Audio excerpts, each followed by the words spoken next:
សម្លឹងមើលទៅកញ្ចក់ឃើញទឹកភ្នែកហូរស្រក់ដាបថ្ពាល់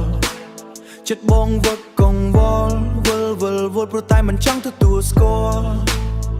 ពេលនេះអូនដើរចេញចុះចាញ់ស្នេហាដែលធ្លាប់សាំងមកវិញអូនរៀបការចោលបងបន្សល់ត្រឹមដំបៅក្នុងទ្រូ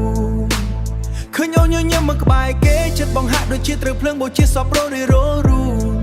ការពិតអូនជារបស់គេបងបានត្រឹមតែអង្គុយស្ងប់ស្ងាត់ប្រពន្ធរបស់គេតែជាសង្សារក្នុងបេះដូងបងក្តីស្រឡាញ់កន្លង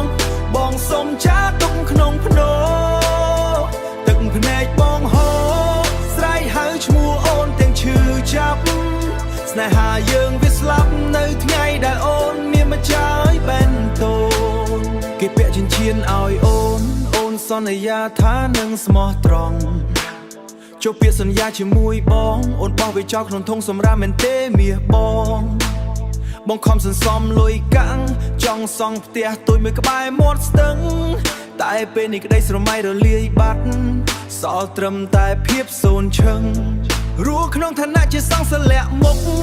គ្មានសិទ្ធិហាមឃាត់អូនឡើយជូនបូនចុះណាម្ចាស់ថ្លៃលាហើយបងសុំលាហើយប្រពន្ធរបស់គេតែជាសង្សារក្នុងបេះដូងបងក្តីស្រឡាញ់កន្លងបងសុំចាទុំក្នុងភ្នោទឹកភ្នែកបងហូរស្រែកហៅឈ្មោះអូនទាំងឈឺចាប់ស្នេហាយើងវា